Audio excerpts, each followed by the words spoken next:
PowerPoint, but I have to share screen. Let's see.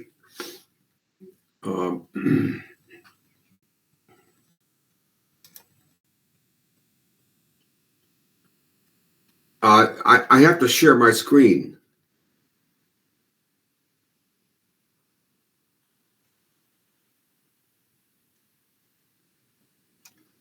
Is it possible I can share the screen? I think yes, sir. I think yes. You have to allow me to share a screen. Yes, sir. Okay, sir, I'll look into it.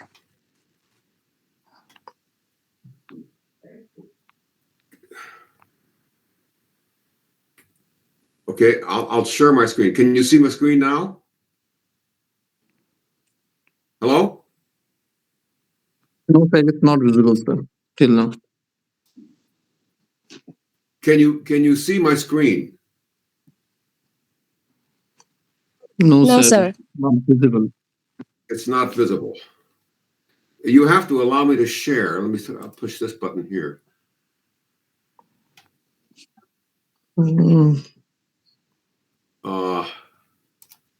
But the screen share is allowed.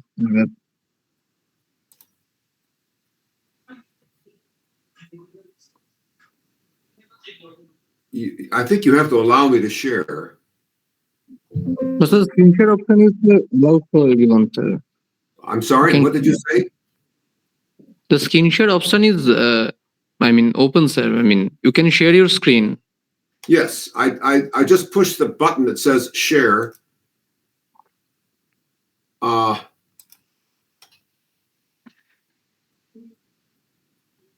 can you see it now?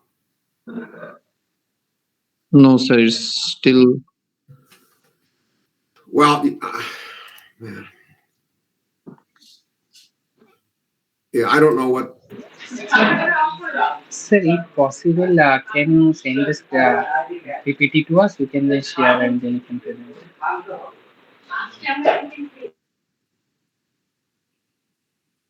I think you have to allow me to share.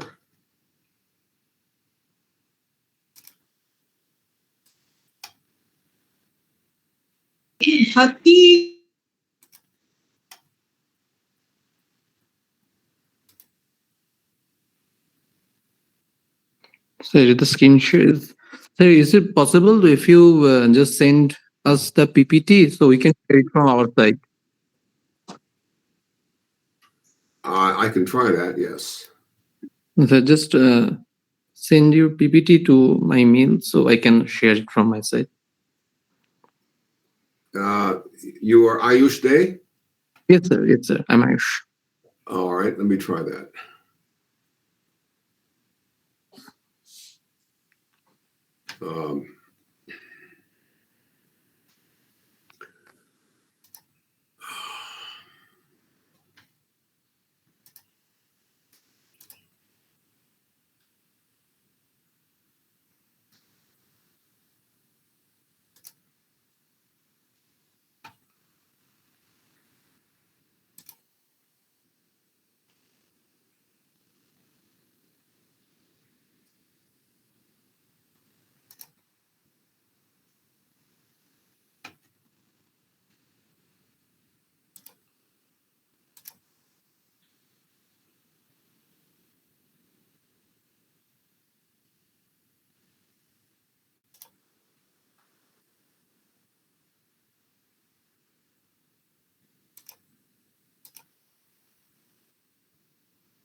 Okay, I sent you this.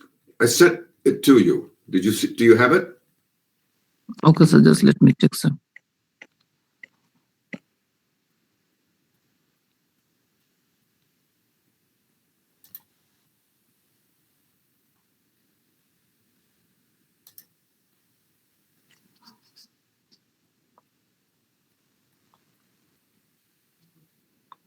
No, sir. It didn't come, sir. You do not have it. No, sir. Well, I did send it.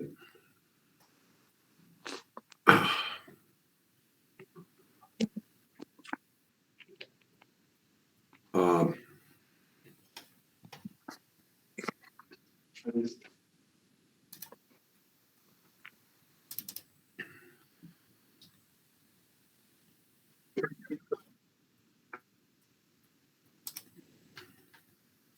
Yes, sir. Now I have it, sir. I will present it in a few minutes. all right, now I have to see it. Let's see. I cannot see you now.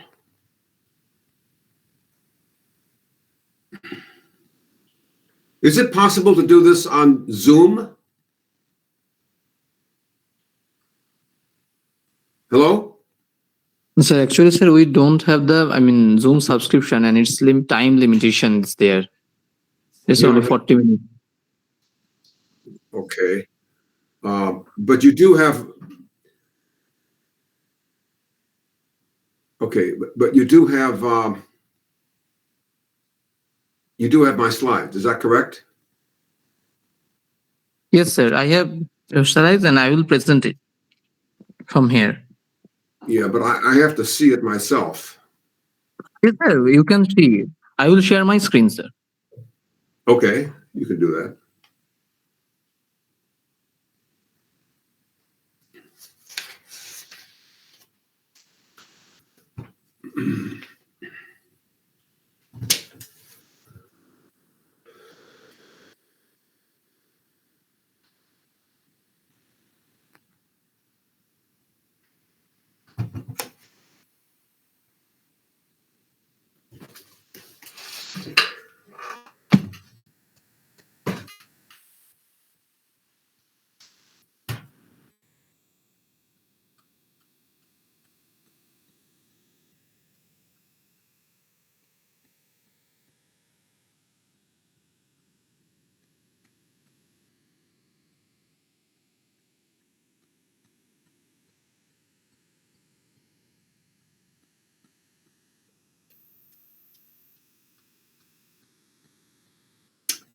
Can you share the screen?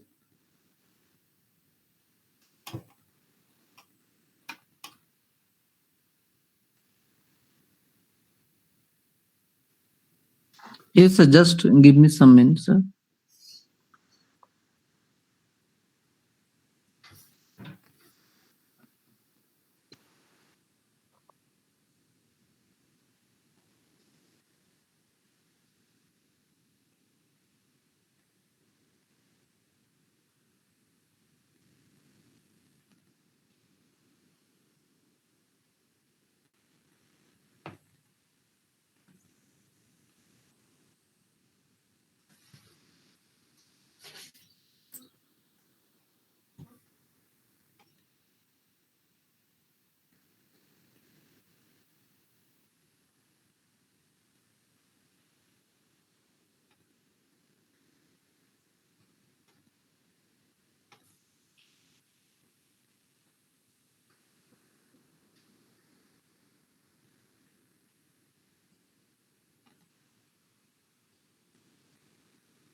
Sir, is it visible, sir? Okay, it's visible. That's good. Okay. Oh, okay. Thank you, sir. Actually, it's probably better if you go back to your previous mode where you can see the other PowerPoint, and then, in other words, go out of slideshow, go back to where it was before slideshow. So I can see. No. Go back Yes, right there. And start at the beginning. There you go. Okay. Very good. Okay. I guess, thank you. I can start now. Well, okay. Thank you for having me. I just want to go very briefly over some of the issues that I encountered when I was trying to understand the religious change in Bengal. And next slide. Next. If you look at the location at the center of the Mughal Empire, you see it's concentrated in the upper central portion of India. Next slide. No.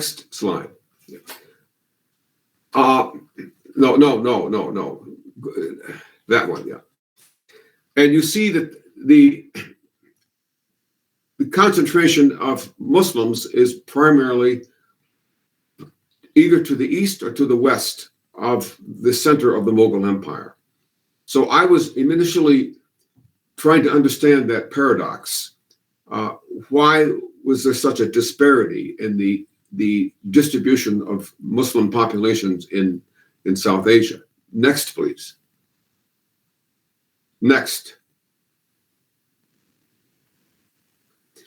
And if you look within Bengal, the primary distribution is found in the eastern portion. Next slide. Whereas the concentration of the political center of Bengal is in the west. Next slide. Next. And similarly, if you look at the distribution of dated mosques, they are mainly concentrated in the western portion of the delta. Next slide. Whereas the distribution of the Muslim population is in the eastern portion. Next slide. You see dramatically here how the concentration of mosques is mainly in the west, but the concentration of the Muslims, as of 1872, first census, is mainly in the east. So how does one reconcile the distribution of mosques mainly in the western half of Bengal, but the distribution of Muslims primarily in the eastern half of Bengal? So I began to look for correlations, trying to find what other factors might explain this apparent contradiction. Next. The first thing I noticed was the rainfall. As you see from this slide, the rainfall is much higher as you move from the western side of Bengal to the eastern side. It increases from approximately 50 or 60 inches per year to between 100 and 120 inches per year, which means the eastern portion of Bengal was much more forested than was the case in western Bengal. It also meant that as agriculture spread in Bengal, it moved from the west to the east with the advance of the cutting of the jungle. Next slide, please. So as you see in this slide, there was a cultural frontier that the concentration of urban life under the Seda dynasty, which was the last dynasty before the conquest by Turks in the early 1200s, the concentration was mainly, the political center was in the northwest. You have places like Pandua and Lucknowty, Paharpur. These are all in the northern western portion of the delta. And the sacred centers were primarily in the southwestern portion of the delta, along the channel of the old Ganges River, the Adi Ganga, which used to flow directly down to what is now Calcutta. Next slide, please.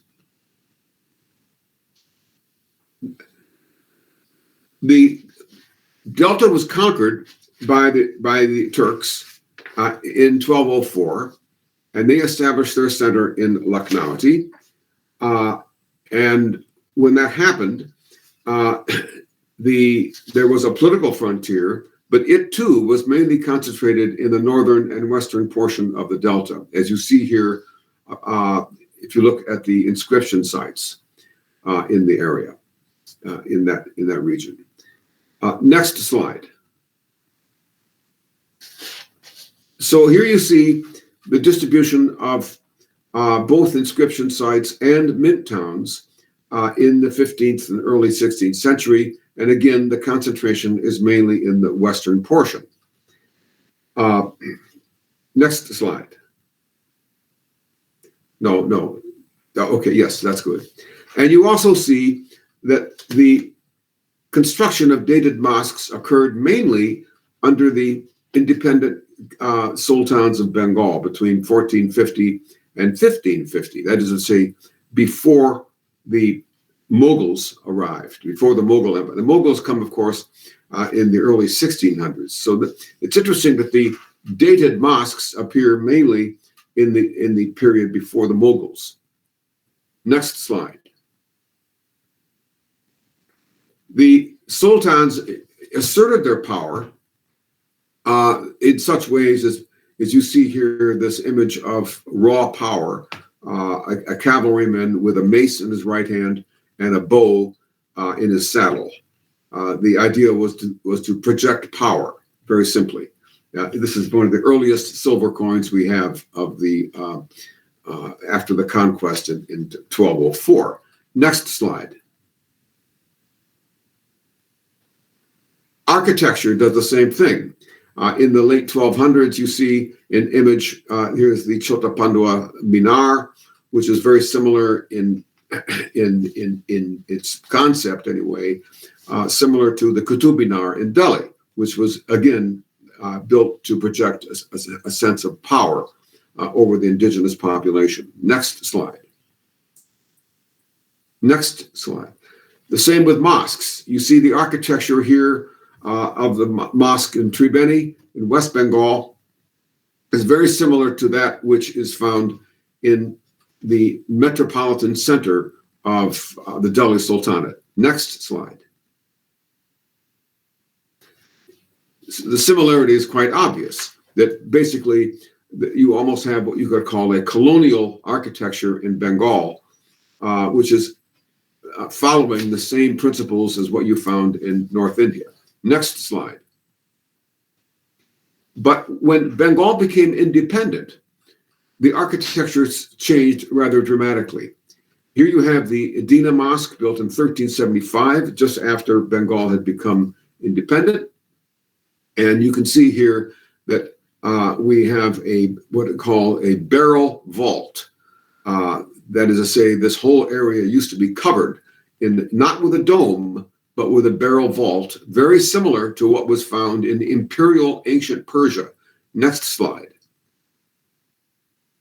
Here you have the capital of the Sasanian Persian Empire, built between the 3rd and the 6th century, has exactly the same kind of thing, which is a barrel vault, not a dome. This suggests, in other words, that once Bengal became independent, it was no longer looking to Delhi, but now it was looking to ancient Iran, the ancient empire of the Sasanians in the 3rd, 6th century, which is pre-Islamic. Next slide. And then you have, beginning in the early 15th century, an extraordinary figure appears, Sultan Jalaluddin Muhammad, who was the son of a powerful Bengali noble, Raja Ganesh. Raja Ganesh had acquired a great deal of power and was able to install his son on the throne, which happened, but the son had to convert to Islam, which he did, and he began striking extraordinary coins, such as this remarkable coin depicting a lion, which of course is the mount of the goddess Chondi, and it was in the name of Chondi that there had been a great rebellion in the eastern portion of Bengal. So he seems to be appealing to indigenous Bengali sentiment when he does this. At the same time, however, Jalaluddin Muhammad proclaimed himself to be not just a convert to Islam, but the caliph of Islam. This, after all, was after the Baghdad had been sacked and the caliphate overthrown by the Mongols in 1253. So he comes to power, and he inaugurated, most importantly, a new architectural tradition, which built upon local understandings of space and form. Next slide. So here you see the tomb of Jalaluddin Muhammad, the Ikhlaqi Museum, built in the year of his death in 1432. And the important point is, you notice there's a curved cornice, a single dome and a curved cornice. Now, the idea of a curved cornice is repeated in subsequent mosques under the sultans. Next slide. Such as the Latan Mosque, built in the end of the 1400s. Next slide. And the curved cornice seems to derive directly from the vernacular architecture of rural Bengal, where you see this thatched and bamboo village dwelling, which is designed, of course, for rainfall to fall off of it. But the idea of a curved cornice is something that was indigenous to Bengali culture. In other words, the rulers of Bengal were no longer looking to either Delhi or to ancient Persia, but rather to their own indigenous roots. This began with Sultan Jalaluddin Muhammad. Next slide. And at the same time, these Bengal sultans were patronizing Bengali literature.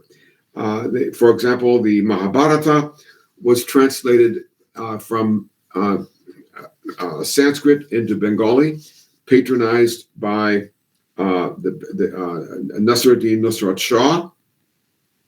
He also patronized such important works as the Sri Krishna Vijaya by Baladhara Basu, the Monasha Vijaya, the Padma Purana, the Krishna Mangala. All these Bengali works were patronized under the authority of either Sultan Alauddin Hossein or Sultan Nasruddin Nusrat Shah. My point being that at this time, Bengali literature was being patronized by the Muslim court.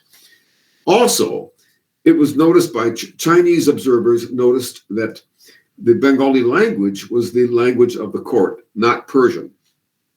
This is the first time that this had been noticed. So that my point is that the Bengal sultans had become very much a part of the cultural landscape of Bengal. Next slide. Then you have the Mughals coming in the early 1600s. They initially conquered the city of Tanda in the northern portion of the delta. Tanda at that time was occupied by Afghans who had been driven out of Delhi by Babur, and then after that by Humayun and Akbar. And so Afghans resettled in northwestern Bengal with a capital at Tanda. When Akbar comes to power, he chases the Afghans all into the delta, and it is under Jahangir that Dhaka is established as the provincial capital. You notice that Dhaka, of course, is very far into the east. This was primarily for strategic purposes, the idea being that they wanted to defeat the remnants of Afghan power in Bengal. So they established their new capital in the heart of the eastern portion. This is the first time that a major capital had been established in the densely forested eastern portion of the delta. Next slide. And the architecture of the Mughals was very colonial again, in the sense that it was following the same sensibilities and architectural motifs that were already being used in Delhi and in Agra. You see here a style of building that is drawing directly on imperial Mughal sensibilities. Next slide. And the Lalbagh Fort in Dhaka, you see here the same sensibility, very imperial architecture, nothing at all drawing on indigenous Bengali form. Next slide. Same thing here, a close-up of the same fort. And so this means that the Mughals, and this is written in the architecture, saw themselves as foreigners in Bengal. They assimilated Rajput political rituals such as the Jaroka and the Johar tradition, and they were generally alienated from Bengal. At the same time, Afghans were driven into the interior and were patronizing architecture that was still very much in the indigenous Bengali mode. For example, next slide. Here you see the Atiya Masjid, built in the early 1600s under Afghan patronage. And I want to emphasize how, again, you see the curved cornice, which had been established in the early 1400s under Sultan Jalaluddin Muhammad. And you see the terracotta facade, the engaged pillars. All of this is reminiscent of indigenous Bengali aesthetic vision. Next slide, please. And you see how similar that mosque is to a temple in Western Bengal, Vishnupur, illustrating the same kind of sensibilities, the curved cornice, the terracotta facade, the overall aesthetic is really very similar. And that's my point, is that the Afghans, unlike the Mughals, saw themselves as very much part of the Bengal Delta and embraced Bengali culture. They too patronized Bengali literature, as had the sultans of Delhi before them. Next slide. And then you see here another sign of the brick temples in Bengal really begin to appear under the Mughals, not necessarily patronized by the government, but by independent zemindars. And they appear beginning, as you see here, in the 1640s. Well, they begin much earlier, but they really are very important under the Mughals, especially in the period of in the 18th century. Well, actually, Aurangzeb, between 1680 and 1700, you see a big jump up to 23. So this tradition of brick temples continued in Bengal. Next slide. But what's interesting is that we do not find evidence of Muslim populations in the rural centers until the 1600s, which is the Mughal period. The first evidence we have of rural Bengali Muslims comes from a report by Cesare Federici, a Portuguese, comes in 1576. He notices that the predominant population, rural population in Shondip Island, was Muslim. That's in 1576. 20 years later, another European notices the same thing for Narayanganj, just south of Delhi, just south of Dhaka. that again, we begin to see the first evidence of a rural Bengali population appearing in the late 1600s. So the question that arises in my mind when I was encountering this data was, why was it that Muslims only begin to appear in the Mughal period at a time when the Mughals themselves were culturally alien to Bengal?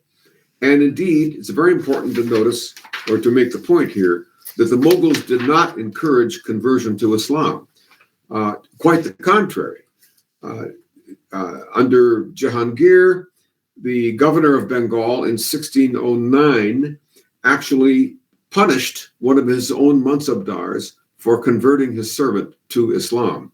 And he was transferred from his Jagir out of Bengal as a form of punishment.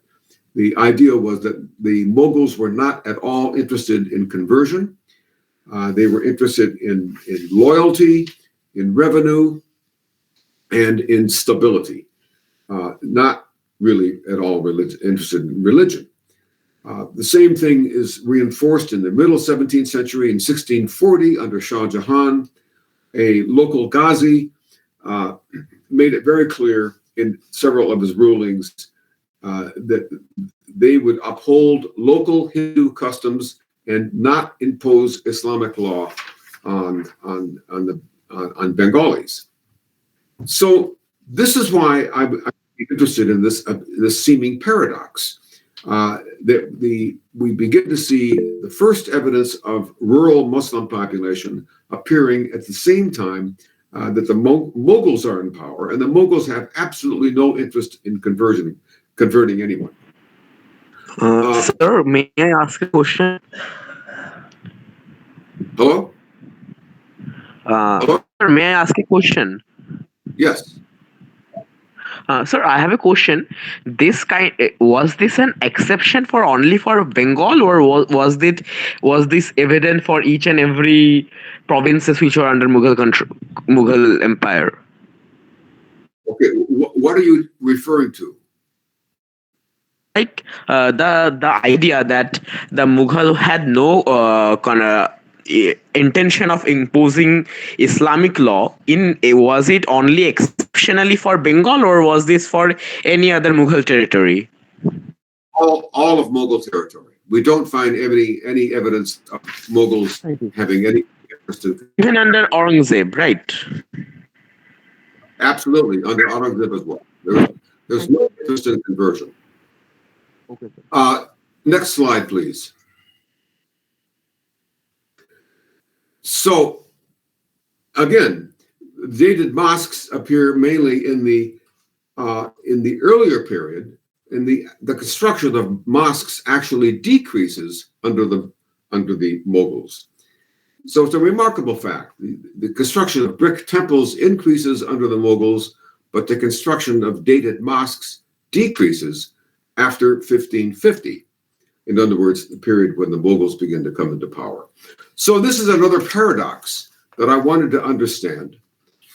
And I was looking for other factors that might explain this paradox.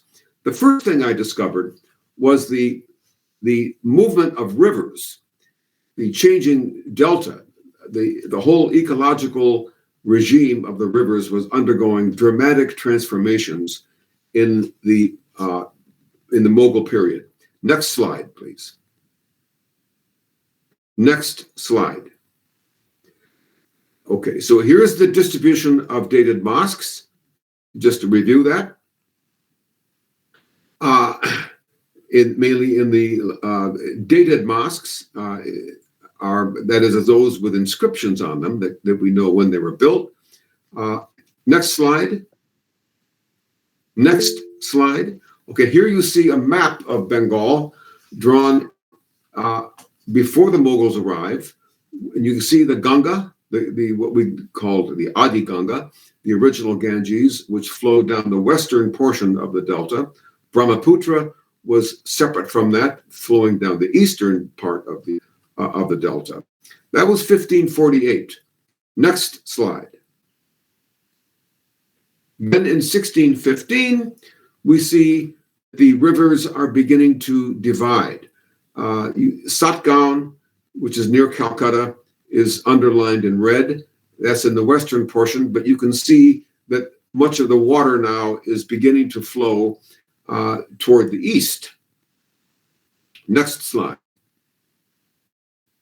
Then in 1660, we have a Dutch map maker who shows that the Ganga is now becoming smaller, while the main course of the Ganges or the Ganga is moving to the east. And then finally, next slide. And finally, in 1779, under the British, we see that the delta looks more or less what it looks like today. The Brahmaputra, of course, is going to shift again, as you all know. But my point is that as the Ganges River shifted to the east, the active portion of the delta also shifted to the east. That is to say, the epicenter of agrarian life. As the river shifted from the west to the east, the former areas under where the river had been were abandoned or became moribund. They became malarial. People died from malaria as these rivers became much slower, whereas the active portion of the delta was moving eastward. This eastward movement changed most dramatically during the Mughal period, and we can see that reflected in their revenue data. Next slide, please. Now, if we divide up the British Bengal into four quarters, northwest, northeast, southwest, and southeast, and we look at the revenue data under Mughal, we see some remarkable findings. Next slide. Next slide.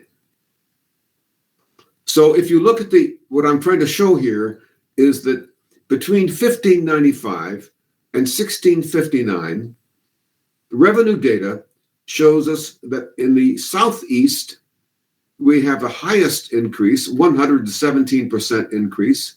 In the northeast, 97% increase. Southwest increased by 54%. And the northwest, which was the most moribund part of the delta, actually decreased by 13%. In other words, the area that had been the heartland of Bengal culture, Bengal political center, which is in the northwest, is now visibly declining. This is important because the revenue data reflects the fertility of the soil. And the Mughals are interested in, obviously, in revenue. And the source of revenue is rice. The most important source, anyway, is rice cultivation. So this slide, I think, shows you very dramatically how the entire economic center and ultimately the cultural center of Bengal was shifting from west to the east. Next slide, please. Next slide. Okay. The same is reflected, by the way, in population density. We see much data once we get the British coming with their census reports. They begin in 1872. Across about a century period of time, you can see that the entire delta is increasing in population. But the eastern portion, the northeast and the southeast, are increasing at a faster rate, which tells us the same thing we saw from the revenue data, which is to say the eastern half of the delta was much more active in terms of its rice production. So, next slide. So I wanted to understand the difference then between, and this was a paradox, the concentration of mosques was in the west. But the important point is that the mosques which are indicated here in this inscriptions are only those that were built by brick or stone. Whereas the important point is there were many mosques that were constructed in eastern Bengal, but they were not built of brick or stone, not to the same degree as was the case in the West. What happens in the East is that there's an enormous growth of simple mosques built of bamboo and thatching. Next slide.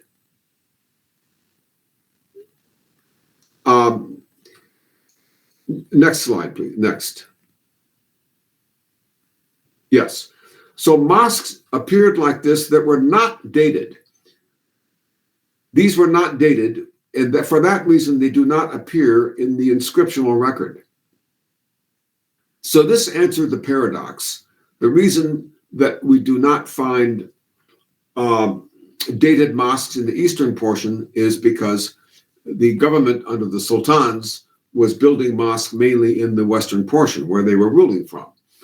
But what I found is that as the frontier was moving to the east, the Mughal government was authorizing both mosques and temples built in very simple construction like this. So I discovered this by investigating Persian documents that were distributed and found all over eastern Bengal, which is to say Bangladesh today. So next slide. Next slide. So I took the famous rocket steamship from Dhaka down to Barishal. And in Barishal, I got permission to look at Persian documents in the district collectorate. First in Barishal. Next slide. And then I went out to see all the subsequent, all of the district collectorates in Bangladesh. Next slide. Here we are in Joshore, obviously built by the British, but this had a marvelous record room. And the record room in these district collectorates maintained a large number of Persian documents dealing with land transfers. Next slide. Here's the Chittagong district collectorate. It too had a rich collection of hundreds and hundreds of Persian documents. Next slide. Here is a picture of the bundles of Persian records that I was able to find, in this case, in the Chittagong district record room. Next slide. And these records were very important because they documented the transfer of jungle land to pioneers who were contracted to employ local labor for the purpose of cutting the jungle. And once the jungle had been cut, to transform the land into rice paddy. So, for example, in this particular document, it's a Sanad document issued by Mughal officers in Chittagong under the authority of Muhammad Shah. That's his seal in the upper portion. Next slide. And many times these documents would include with them an actual diagram of the mosque or the temple that was authorized to be built by these pioneers. So here's a thatched mosque, Masjid-e-Kahi, it says, which tells us that this is you see a very simple mosque. This is not a great mosque built of stone or brick with an inscription on it. There is no inscription on it. The only evidence we have that this mosque even existed is this document that you're looking at. Next slide, please. It's another example. Another thatched mosque built in the early 1700s in Chittagong district. Next slide. So, in other words, the mosques that I'm referring to repeat, were made of simple thatched and bamboo. They are no longer present today, obviously. They don't last forever, for many, many decades. But these are the kinds of dwellings or structures that were very important in the transformation of Bengali culture. Next slide. For example, here's a map showing the growth of shrines and mosques between 1666 and 1730. You can see from the left to the right how that is increasing in density. Next slide. And then from 1666 to 1760, it's even more dense. So you see here the growth of these thatched, simple mosques throughout the Bengal Delta. Next slide, please. And here we are in Sylhet. Give you some more facts. Next slide, please. It shows you a variety of land grants that were given between 1660 and 1760. In the far left, you see land that was given to Brahmins. Land was also given for the support of Vaishnava and Shaiva temples. We also had Madada Ma'ash, which is to say support for both Hindu and Muslim institutions. Next slide. Yeah, you see those there. What's interesting is that the Mughal government was happy to give out land to either Hindus or Muslims. They're not really concerned in religion. What they really want is stability. Stability and revenue and loyalty. Every one of those land grants required the recipient to pray for the long life of the state. And many of these land grants were made, of course, under the reign of Aurangzeb.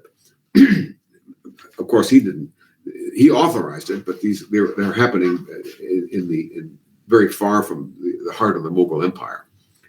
So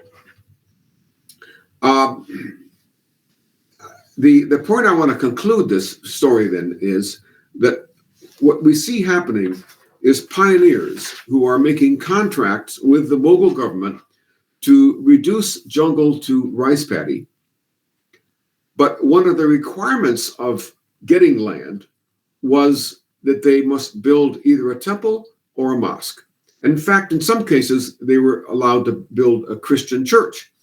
The Mughal government did not care whether it was a church, a mosque, or a temple. What they wanted was stability.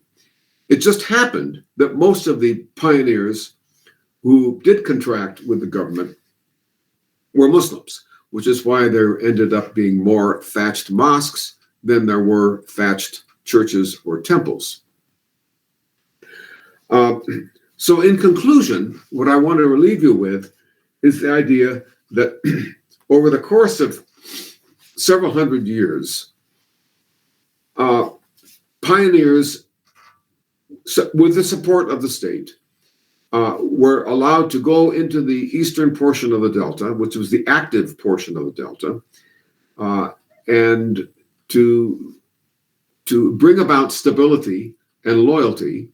The Mughal government encouraged these pioneers to construct some kind of religious structure, be it a temple or a mosque.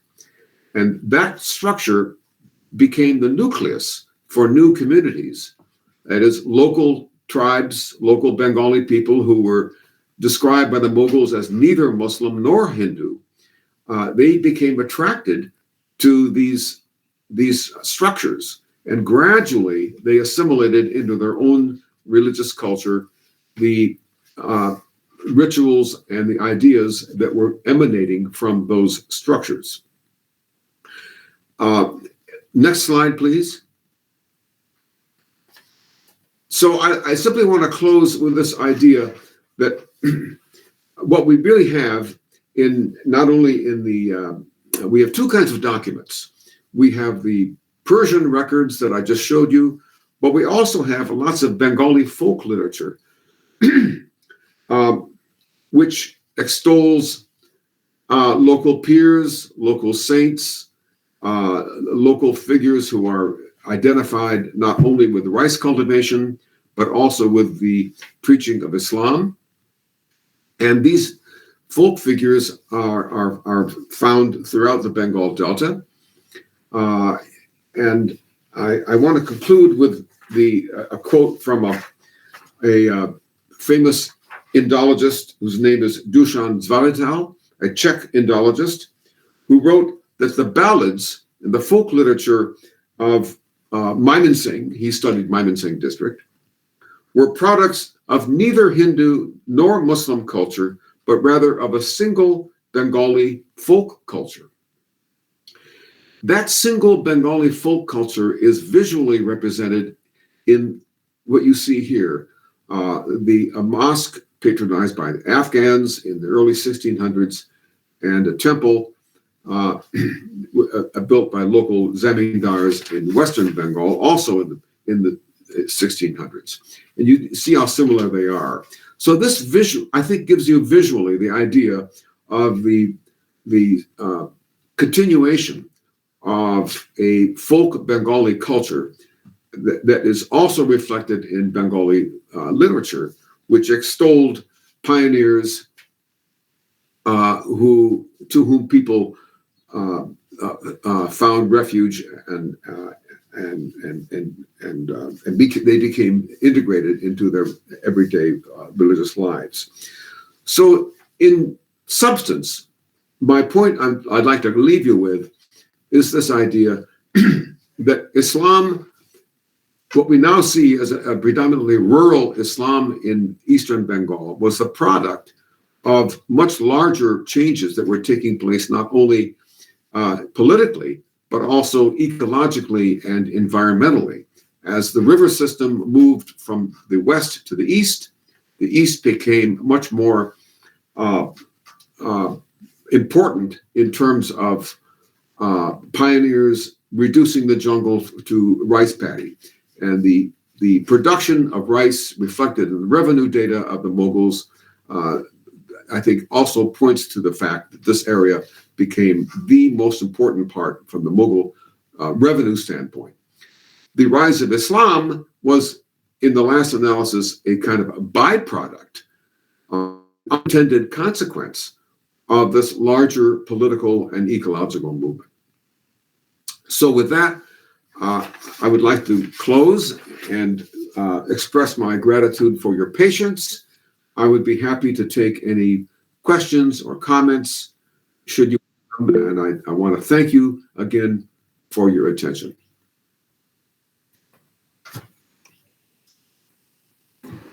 Thank you, sir, for your lecture. It was a very enlightening lecture. We would now open the panel for questions. Rudra Pal, can you ask a question? Good evening, sir. It was a very delightful and very encouraging lecture from you. Sir, my question is that you mentioned that land was given to whether it was for the churches or any mosque or any temple that has to be uprived in the land. Is that mention the thing that the Mughal period or the Mughal Islamic tradition are not so much conservative as we can see that now? Like, is that for only political forma that they gave land on the basis of whatever religion or whatever mosque or infrastructure are uprising? Yes, that's thank you for that question.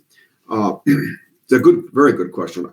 Well, I want to emphasize that the primary concern of the Mughal government in Bengal was loyalty and stability and revenue. This was because Bengal had been a very turbulent area. The Afghans ruled over much of the area in the 1500s and early 1600s. There were the 12 chieftains, the Barabuyan, who have been extolled as famous resistors to putting up resistance to the Mughals. So the Mughals were very much concerned about stability. In their view, they didn't seem to mind whether the pioneers were Hindu or Muslim.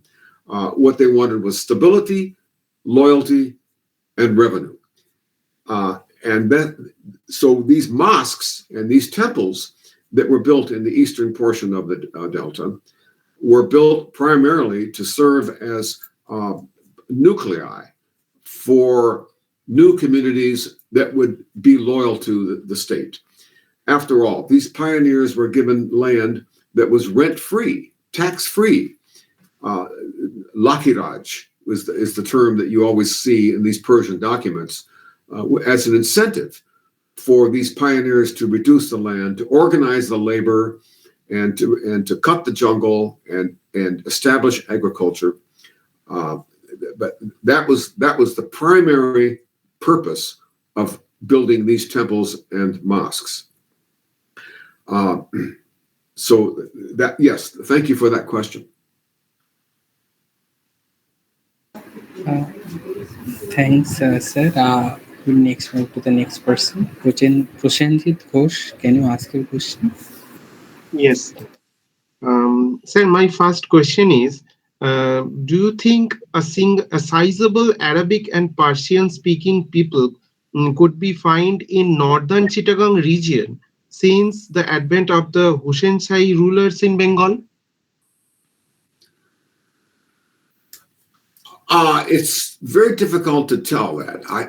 What we find is that you mentioned Chittagong. There's a recent book that came out by my colleague at the University of Chicago, Thibault Dubert, who wrote a study just 2 years ago. I'm trying to find the title for you. It's called Meaningful Rituals, Persian, Arabic, and Bengali in the Nurnama tradition of Eastern Bengal. It came out, Primus Books published it 2 years ago. In this book, he studies exactly what you're talking about. The appearance of Nurnamas translated from Persian into Arabic and also Persian into Bengali, and the fact that these Nurnamas were found in the 17th and 18th centuries Chittagong district, and there was a let's say a dispute among some of these Bengali authors as to whether or not they should write them in Bengali or Bangla, or whether they should write them in Persian or in Arabic. And what's interesting is that ultimately the Bengali Nurnamas are the ones that were most popular and most important. But there were still those who felt that a proper Muslim text should not be written in Bengali, but should appear in either Arabic or Persian. Ultimately, that view was replaced by the idea that no, it's perfectly fine, that Bengali can be used just as easily as Arabic or Persian to convey religious ideas. So that study, I would recommend that you take a look at that. It's called Meaningful Rituals by Thibault Dubert. As I said, it came out a couple of years ago. So thank you for that. Thank you, sir. And this next question is, do you find any reference of slave trafficking during Nusrat Shah's period? Slave trafficking did appear. Famously, the Portuguese were in league with some of the Arakan rulers in Morocco, in what is now Western Burma, Myanmar. Slave trafficking was conducted by both the Portuguese, the Arakanese, and the Dutch. And indeed, that is the reason why Aurangzeb conquered Chittagong in 1666. The Mughals were determined to stop the slave trafficking from the Bengal Delta into the wider Indian Ocean. So yes, there had been slave trafficking all the way down in the late 1500s and the early 1600s, all the way down to Aurangzeb. It was 1666 when the slave trafficking was finally suppressed, when Chittagong was finally brought back into Mughal authority. Thank you, sir. Thank you. Shomatip Dey, can you ask your question? Yes, sir. Sir, I have a question. Like, as you were saying, the rise of Islam in the frontier Bengal. So, sir, I have a question. What data or what amount of info is furnished or available to us about the Baro Bhuiya, who were actually resistance, who offered the Isa Khan and Pratapadittya, who offered resistance to the Mughal rule? What was the religious complexity or religious ethos or pathos actually acted between those Bhuiya zamindars? Well, the zamindars you're referring to, Isa Khan, Pratapaditya, these were very famous landholders who controlled large portions of what is now Noakhali and Barishal and Mymensingh, that whole area. Isa Khan probably had the largest number of men under his authority, but they were simply concerned with preventing Mughals from advancing. They had a very large portion of the land under their control. I don't think they were particularly interested in religion at all. They were interested in maintaining their independent rule, and the Mughals were determined to suppress them, and which is exactly what they did. So I find no evidence that they were interested in religious identity in any way. And sir, I have a second question, that as the Islamic rulers actually settled in Bengal, there was a cultural extent which is inevitable. So, in the Chandi Mangal Kavya, there is mentions of peers coming from foreign regions and murshids or followers of Muhammad Pagambar, and they are going for settlement in the forest region under Kalketu. So, sir, Right. my question is that was by any way the Hindu cultural identity affected the sultans? Like, as you say, Jalal al-Din, the son of Ganesh, was furnishing coins which included a lion of Chandi. So, was this because of the Hindu root of Jalal al-Din, or was it too for cultural pathos of Bengal at that time? Oh, that's a fascinating question. You're quite right. Sultan Jalaluddin Muhammad is very interesting because he seems to have completely opposing or contradictory style. I mean, on the one hand, he is issuing coins with the name, with the image of the lion, the Mount of Chandi. But on the other hand, he is proclaiming that he's the Caliph of Islam, which is exactly the opposite. So clearly, there is this memory of these powerful zamindars. Raja Ganesh was probably the most powerful of these, the father of Sultan Muhammad. But behind all that, and accompanying that, is this ongoing drive to reduce the jungle to rice paddy. You mentioned the Chondi Mangala by Mukundaram. You're quite right.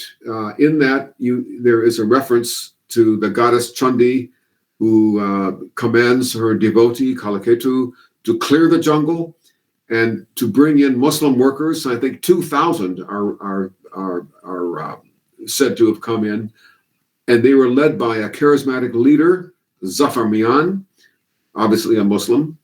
So what that poem seems to suggest that there was already a tradition in 1592, which is the approximate date of the Chondi Mangala.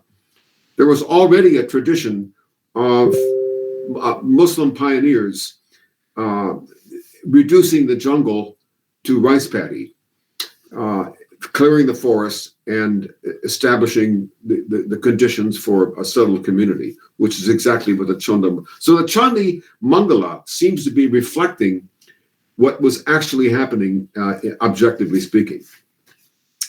And that's not the only one. There are other folk ballads which have similar references to Muslim pioneers. Indeed, when I was doing my research in Bangladesh, I was always struck by the fact that these Muslim saints, peers, that one finds throughout Bangladesh, in Pabna district, in Mymensingh, Sylhet, and so forth, they were associated not only with the diffusion and preaching of Islam, but they were also associated with the original establishment of cultivation, rice cultivation.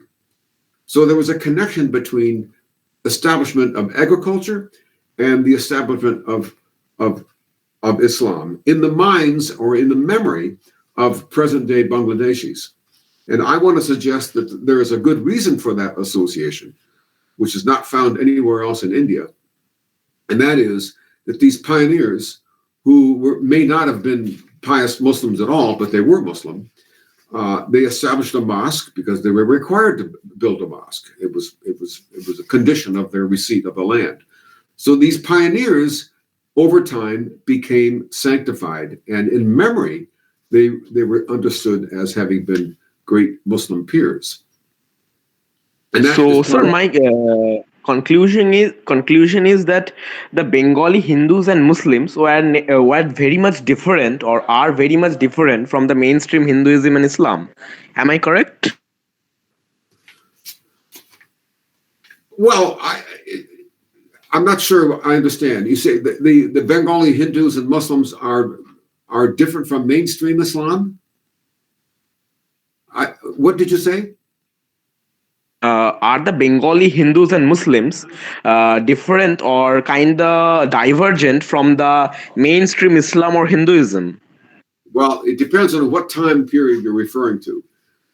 Today, At that time period.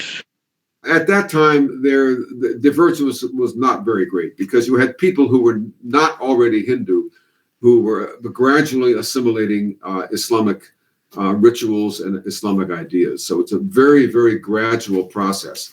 Conversion is never a sudden or complete process. It's something that happens very slowly over time. So what we see today is the end product of a long process of gradual transformation. And it's the gradual nature of it that I think is what we need to keep in mind. In the 16th and 17th century, there was no sharp division between local Bengali religion, local Hindu cults, local Muslim piety. It was all understood as Bengali. And the architecture that I showed you of the temple in West Bengal and the mosque in Mymensingh, they look very similar. And I think that visual reference is useful to keep in mind because that kind of is evidence, is a remnant, if you will, of a period when Bengali culture was understood as the dominant tradition, and that's what I think we see in that architecture. Thank you, sir. It was very delighting conversing with you. Thank you. Thank you. We would move forward to the next question. Shani Chatterjee, can you please ask? Hello, sir. I was trying to figure out that in your study, did you find any particular change in the process of this religious spreading of religious Islamic ideals in Bengal during the very short but effective period of the Habshi rulers, where the Abyssinian slaves who turned into sultans for a very short period of time? Do you find them proselytizing the Islamic religion in Bengal, since their power was also from Lakhnauti or Gaur in that time? You're asking about the 13th century, when the initial conquest of Bengal by the Turks? No, sir. During the 15th century, when the Habshi rulers took over Bengal. Habshi, yes. That's a very short period of time. I'm not quite sure. I seem to think it's something like only 10 or 15 years that the Habshi were ruling toward the end of the Sultanate period. And we have very little information about that period, unfortunately. We have coins, we have a few references in Arabic from sources in the Middle East about it, but we really do not know enough about the Habshi period. I wish we knew more, because I've always been interested in Habshis in the Deccan, where they played a very prominent role and actually ruled for a much longer period of time. So I think my answer is I'm not aware of any reliable information about Habshi rule in Bengal, which in any event was very short. It's only 15 or 20 years at most. Yes, thank you, sir. Thank you. Sangjukta Ganguly, can you ask your question? Hello, sir. Yes, hello. My question is regarding the burqa, and so my question is regarding the burqa and hijab tradition. Like in Mughal paintings, we do not get this concept of hijab or burqa, and even today in rural Bengal, we don't see women wearing hijab or burqa. They wear saris and cover their head with the pallu of the sari. But in modern concept, we see women in urban cities wearing burqa and hijab. Maybe they are Bengali or not. And also, there is a popular saying that the Ghungat system also invented due to the Muslim invasion in India. So, what's your view regarding this? Well, yes, that's a great question, and I wish I could give you a thorough answer. What I can tell you is that of course, as you may know, the burqa and the hijab was not originally part of Islamic tradition. It was something that was picked up by the Arabs after they conquered Iran and Byzantine Syria, because the upper classes were covered, upper class women, to demonstrate that their women did not need to work in the fields or do manual labor. They would cover themselves. So this idea was picked up by the Arabs. We don't find that anywhere, of course, in Islamic scripture, but it was part of Muslim culture after the Arabs adopted that from the Byzantine Christians and the Sasanian Persians. And these ideas were, of course, taken with them to South Asia after the 13th century. So I agree with you that this is something which has changed over time as people became more conscious of what they think is Islamic tradition or proper dress for women. The burqa, the hijab were reincorporated, and we see that today, as you know, in the 20th century, in 21st century. But certainly that would not be found in rural Bengal, where women were both Muslim and Hindu, were in the fields working in rice cultivation. It's simply not possible to cultivate rice and do manual agricultural labor if you are covered up.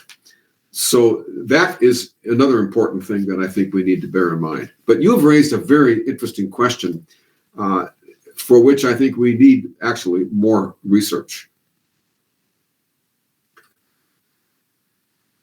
Thank you, sir. Sir, we have received a question in text.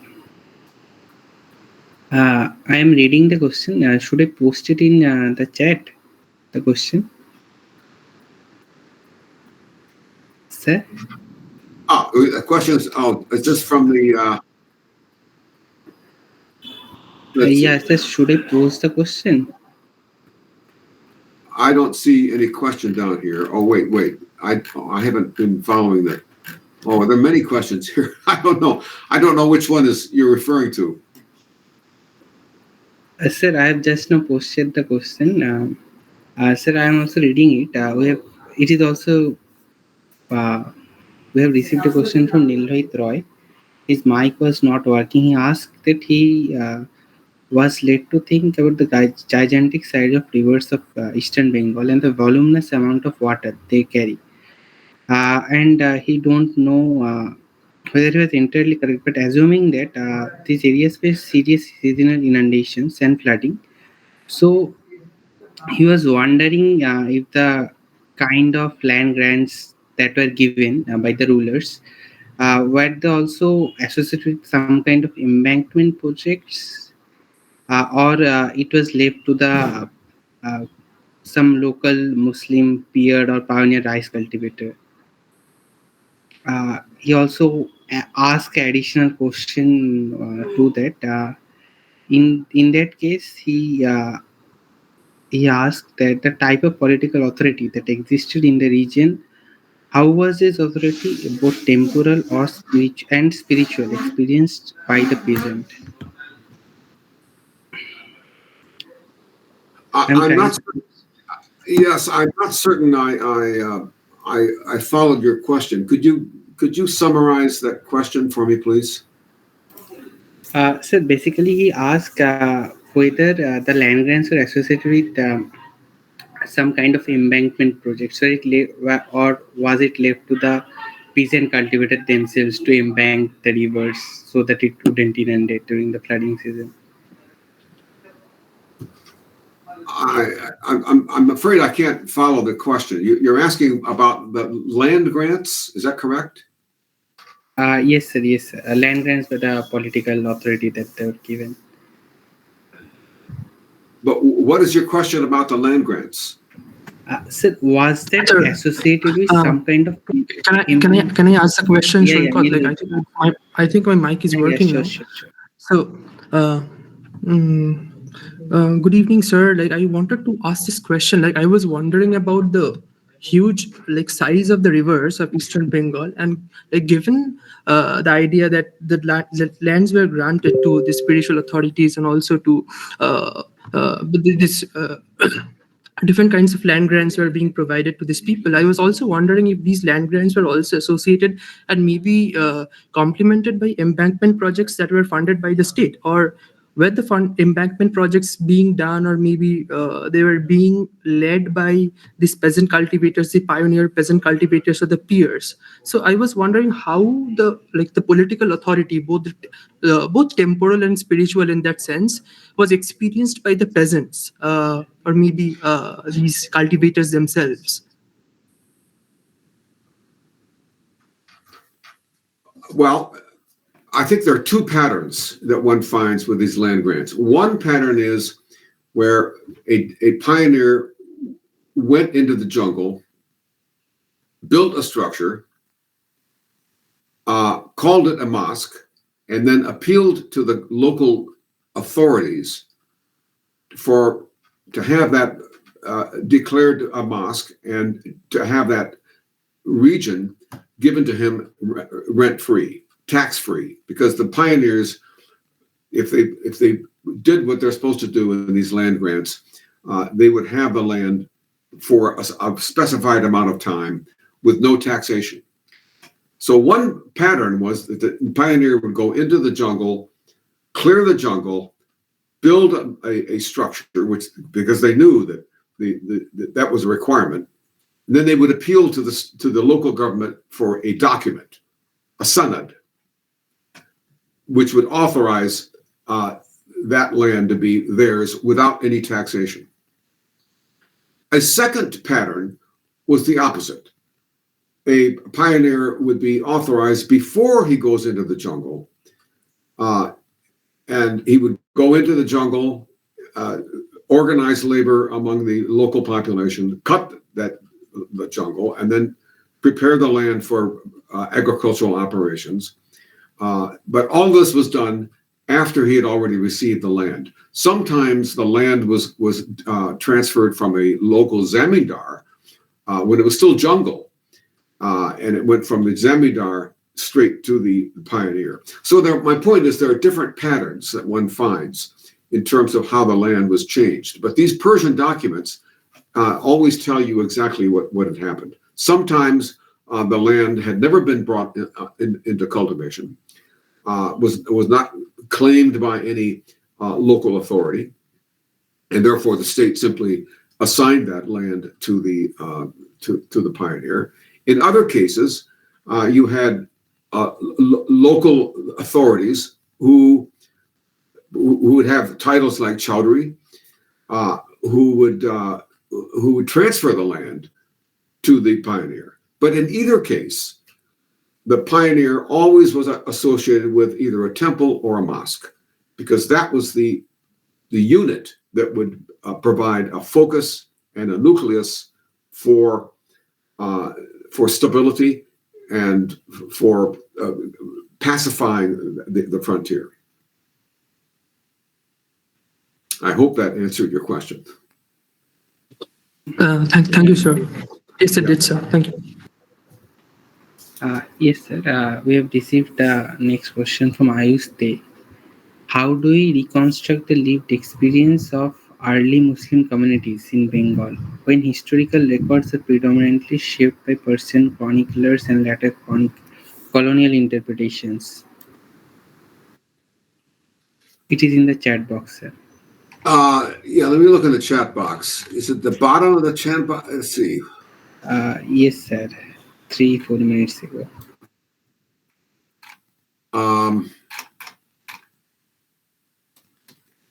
Let me see if I can find that.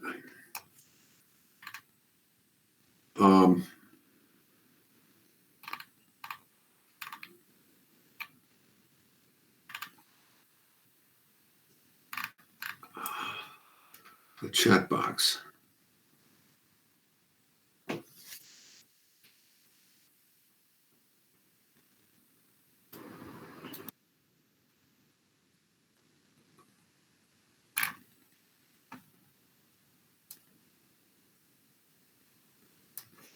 Let's see.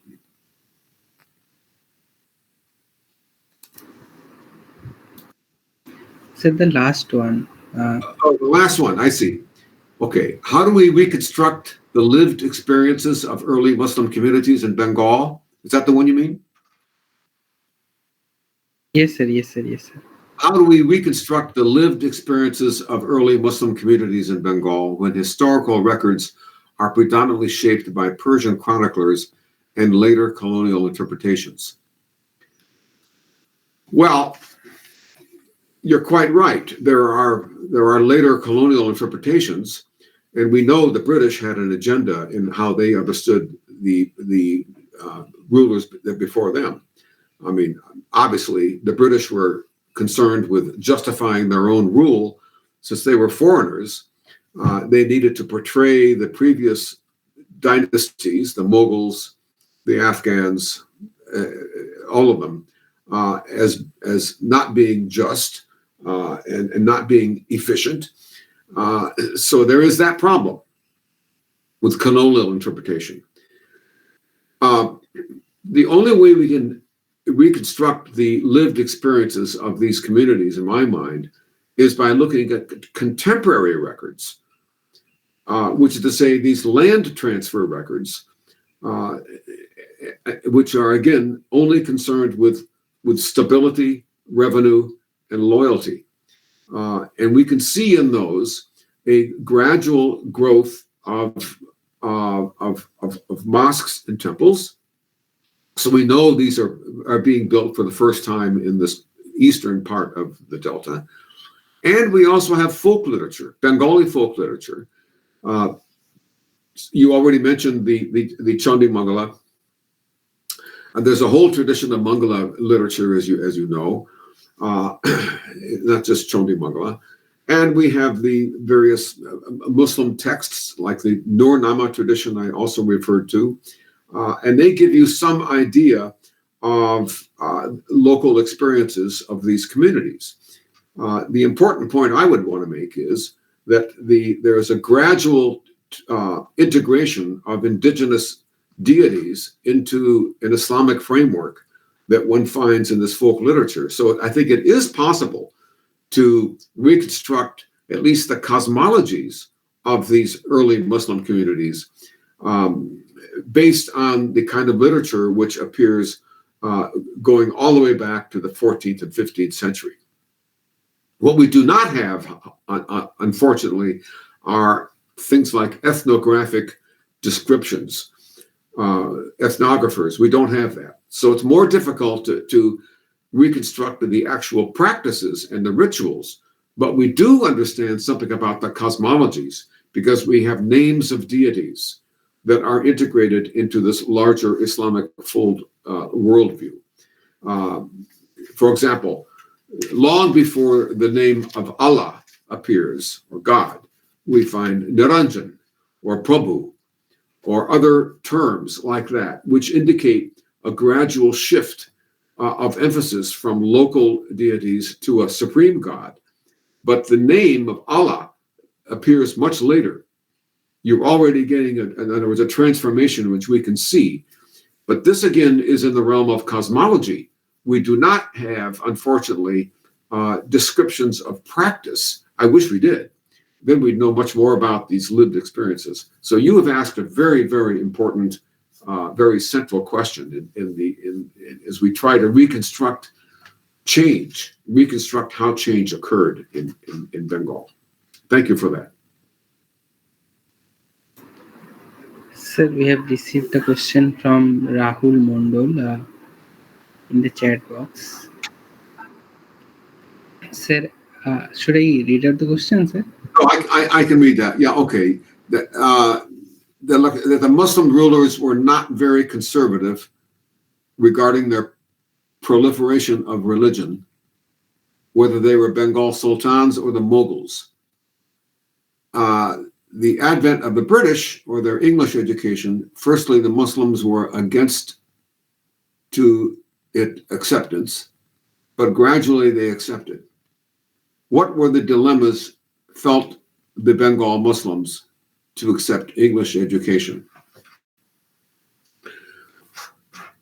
Well, I think the English brought with them, in terms of education, the same objective that the Mughals had, which is to say, the English wanted clerks to administer their vast revenue bureaucracy. So for that purpose, they needed to teach Bengalis English. The same thing happened with the Mughals. These Persian records that I was finding all over Bangladesh were written by local clerks, mainly Hindu clerks, but they were using Persian because Persian was the language of local administration. This was mandated by Akbar back in 1576, I think it was, that Persian would be the language of local administration. So my answer to your question is that one of the things that the Mughals shared in common with the British was that they both wanted a large staff of bureaucracy, of bureaucrats, to administer the revenue system. And for that purpose, they needed to have, in the case of the Mughals, it was Persian, which was used all the way down to the very lowest level.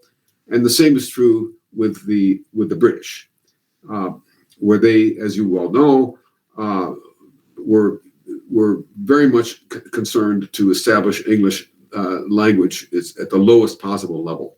So they did share that in common. Thank you for that question. Sir, we have received last question. No, it's just a comment from in the chat box. Oh yes, there's a perception in Bangladesh that Islam reached rural Bengal primarily through Sufis, but your finding seems to contradict that idea. Actually, I don't think it does. It does not contradict the idea, because the people that are identified as the pioneers are sometimes referred to as Chowdhury or Khan. They're given, non-Islamic titles like that. But sometimes they're called Pir or Haji or Sayyid. So we get a mix of different people who are pioneers. Some of them clearly are not Muslim holy men, and some of them are.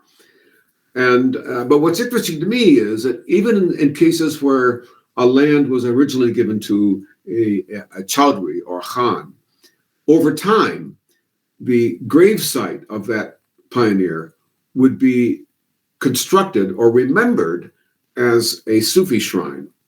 So ultimately, most of these pioneers became remembered as having been great Sufis, some of whom were, but most of whom were not.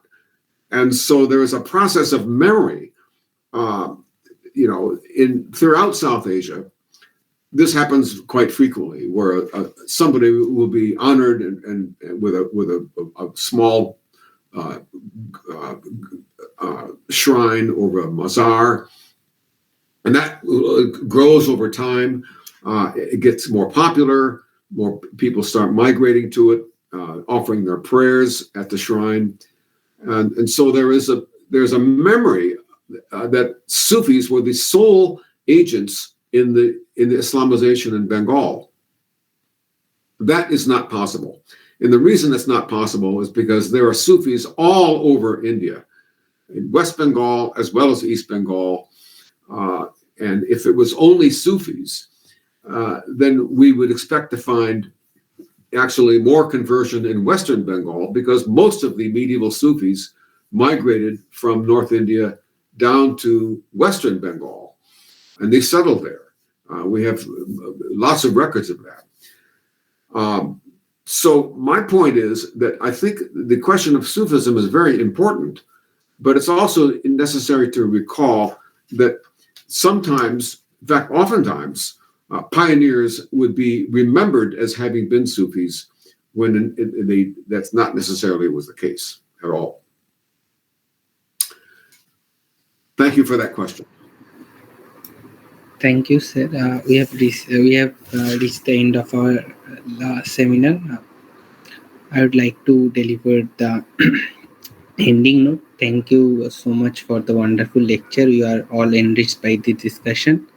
Thank you so much, sir. And we would like to sincerely apologize for the technical and communicative difficulties that happened at the start and during the course of lecture. Thank you so much for the audience for your engaging questions. Thank you all. Good night. Thank you very much. Sir. Yes, indeed. All the best to you. Thank you. Thank you, sir. Thank you, sir. Bye-bye. Bye-bye, sir.